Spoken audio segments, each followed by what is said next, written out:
Hi there, this is Danger Canadian Content Productions, live from Factory Gastropub on Danforth. I'm the Moose, and today we're talking to Michelle and Jay from Mr.Jr. or Merger? Mr.Jr. Mr.Jr. I'm glad we got that out of the way because I would have. That's good. We've seen you a few times. Okay, so I'll start with upstairs in the dance hall, a dance cave at Lee's Palace with Big Otter Creek. Big Otter Creek was there. Yeah. That was a hell of a lot of fun. It was a good show. It was a great show. Yeah. It was a great show. I seem to remember you throwing a USB. Oh thing. yeah. We had hundreds of those. Yeah, you got hundreds of those. Oh, good. Our first and only album. And you threw it my way, and graceful as an English cricketer out in the outfield, I dropped it on the floor before picking it up again and put it in my pocket and pretending I'd caught it all along, naturally. That evening for us was fueled by quite a lot of whiskey, if I'm honest. And it got worse because when Big Otter Creek came on, there was even more whiskey, and we just interviewed them as well, like this. So they'd sat in front of us here, and that was Dan and John, and that was really, really good fun. Kelsey Main and Dick Roden were there too. Oh God, it was. That's what I'm saying. It was, and I'd never been to the dance cave before, so that was my first journey upstairs. I had to stop halfway up to get my breath back. Well, you and me both. and it was excellent. But we've also seen you in other places too. Queens of Noise comes to mind at Cherry Cola's. Oh, yes, that's right. Yes. So we were there for that, and that was again. I loved the whole concept that Matt came up with there in terms of female fronted bands, female singers at the end of the day, and it was full on. And we just come back. We'd been away. I'd had an accident and compounded that on the Saturday night of Queens of Noise by running into a fire hydrant while running for a cab. So that was a novelty that that sort of brought an end to the evening quite quickly for me. But again, a great night. And I think this is something that we've seen with you guys, because it was another great night at the Hideout last week. Yes, yeah. Well, we do great shows. Well, I think so. So what you're doing. I mean, people will see this in the video intro that they've just come through. But Cowpunk. Yeah. Do you want to explain just a little bit about your history and the Cowpunk thing? So I don't know that we're necessarily unanimous on that thought. But I said it, and I have the microphone on stage. So if we look back at sort of the history of Mr.Jr. and our influences, I mean, I am a child of the 80s. I listened to punk rock all through the 90s, very heavily influenced by that. Whereas Jason, you tell your own story. I listened to none of it. So I was peripherally aware that punk existed, but I was always more the sort of classic rock, blues, and then went real way back into like sort of the classic country stuff. So when we started playing together, it was a really interesting sort of musical experience, because she would have quite a few elements of punk music in her sort of writing style, and just the chord progressions and that kind of thing. And then, it's what I like about there's some similarities obviously in all music, but punk is pretty simple much of the time, and a lot of the good country is just simple. And one thing I will say, I think that Michelle's really taken to it is just country music is always been about like just a good tongue-in-cheek story, and she really excels at that with her lyrics kind of thing. And I think that makes a good punk story too. It right? does, It's for sure, about being absolutely. funny and I'm not going for anything political or any kind of statement, right? No. We want to get up there and do what we do best. And tongue-in-cheek, I think, is really important in defining us, cowpunk. Sorry. For us, it's not. The key is really just to not take it too seriously. So we kind of feel like if we like the music and we're having a good time, then hopefully that's going to translate. Well, it will translate, and I think we pushed out one picture last week, which was interesting because we actually, I don't know if you saw it, but it had words written across. I think it was Stronger Live Music. The actual background was actually printed across your top in the photo, which is a bit of a novelty in its own right. But I think we said there were fun in capital letters, and then there was you guys, and that's exactly what comes across. So your live shows, it really does. I mean, it's a bit of an honour to. If you're going to go to places, then you want to go and know that you're going to be having a good time, and we can guarantee that when we walked into your shows. As simple as that. All right. That's genuine admiration I'm very from us. touched. Thank you. Very Well, touched. it's true. We we see a lot of bands. We saw 380 acts last year. Whoa. Wow. Okay, we're up to. It's more than us. I think it's up to. It was 104 by the end of March, so we're Wow. pushing. We're slightly off base where we like to be. Right. So far this year in April, but we're still good to go. So for all of the live shows, all right, and you're playing more live shows, aren't you? So you're Yeah. off and around. So I've got down here. You're here in Toronto for the Bovine Yes. Tuesday. Tuesday, I want to say May 1st. May Yep. 1st, correct? and then Cherry Colas. Correct. Thursday. Thursday of that week. And in case there isn't enough, you're off to Barrie to the Fox Lounge. Yeah? Yes, Friday. we are. They are big fans of us, and we're big fans of them. Well, it's interesting. Such a good spot. Is it? It's such a good spot. Because I'll tell you the reason I asked that is because you can now get trains from Downsview Park subway all the way to Barrie. Yeah. And this is doable from my point of view. And with DCC, Danger Canadian Contact, are trying to get outside Toronto, get to places like Barrie, get to Guelph, get to Windsor, get absolutely. out. Mr. Basically. Jr. too. Well, that's and that's. Let's but- all go together. Well, I would love that. I'd love that. So we'll get a bus. That'll be perfect. it. Everybody on the bus. That works for me. But it's so important to get out to an audience, isn't it? That's the point. So you're live. You're fantastic, all right? Thank you. Okay, you're getting out to see people. Recording material. Where do you stand on the? Because I was boy. looking. We do some research before we come in, and Yeah. we couldn't see anything. Yeah, fair Your enough. music's great, so Yeah, we're So- in progress. Okay, so right. the PR answer to that is we are a live band and we're a live show. Come see us live, and that probably worked for the first 5 years. Yeah. But we're getting to a point where, without getting into all of the nuances of being in a band and it's being in a family and families are complicated.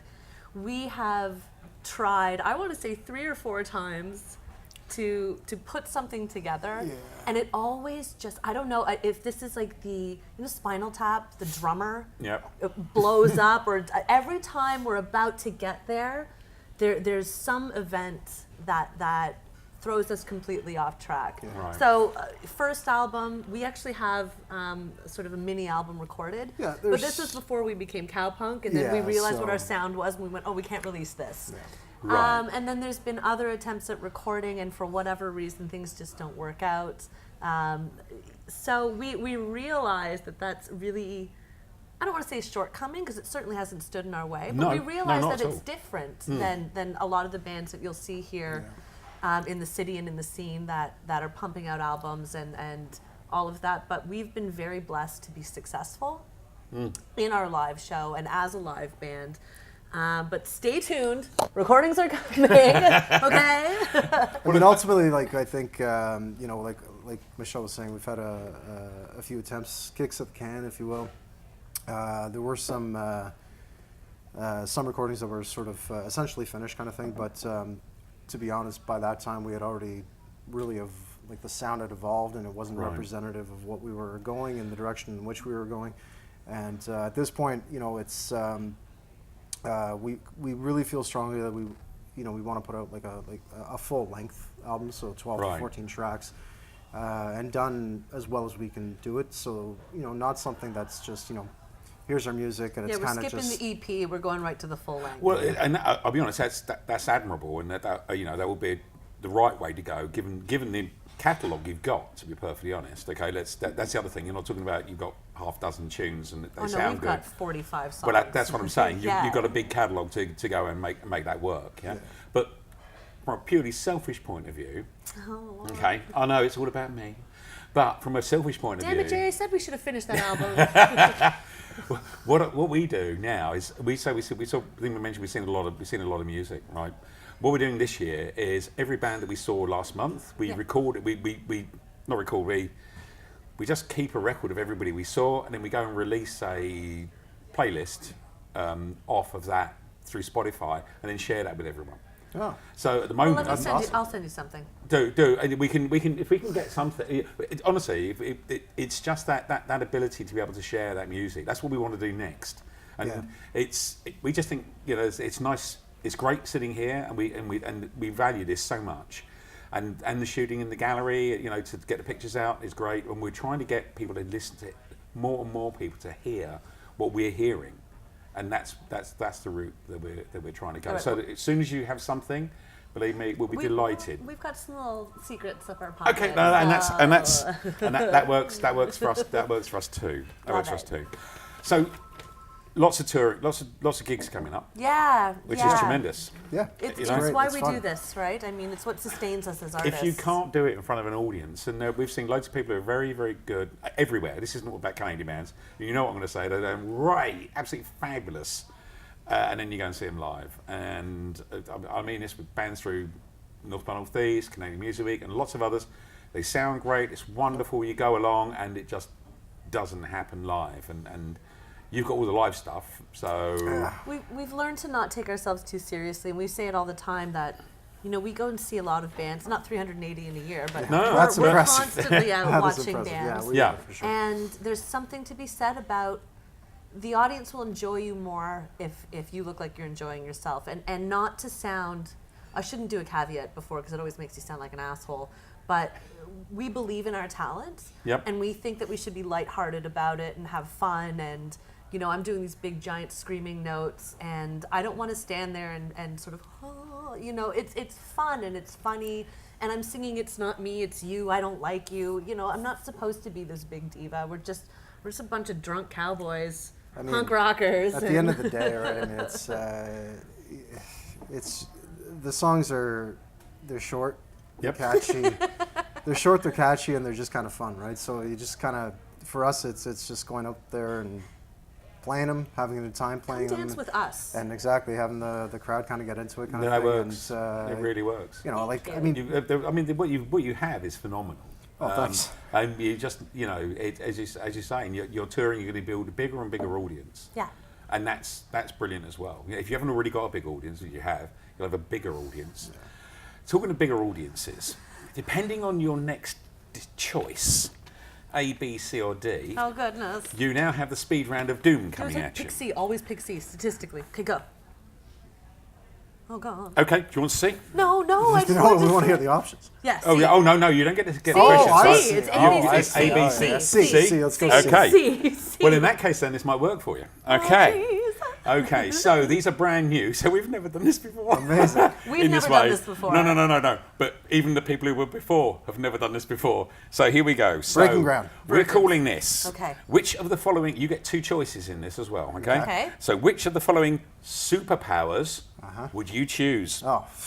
Okay, well, hang on. No. You, there's a list. Yeah, perfect. You don't get to choose your own superpower.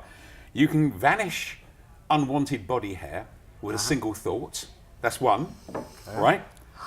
You could have telescopic eyes that come out and can look round corners and then go back into your head. Or you could have vampire teeth on demand. Are we allowed to ask follow-up questions? Go I on. don't think so. Telescopic eyes. Yeah. Do I, with my same prescription?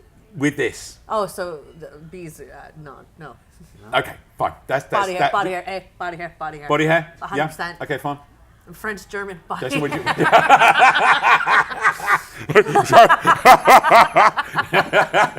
Well, I'm essentially hairless, so I'm going to go with the eyes thing. You're going to go with the eyes thing. Excellent. Hair on steel, okay. You know? Right, so here we have some, they are pretty random. So the next one is, what's really big and has a trunk? An elephant. My bedroom? Okay. The answer is Hagrid. Damn it. Who?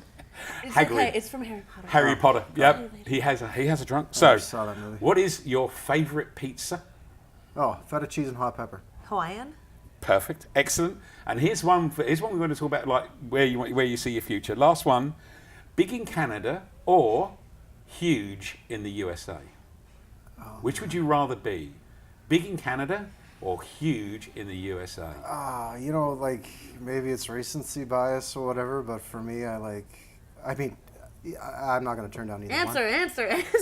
I'd say big in Canada, hometown boy. I don't know. I feel like this is going to be a double entendre, and I'm going to end up fat in the USA. So I'm going to say huge in the USA. Huge in the USA. Okay. Typical right. lead singer. Excellent. California.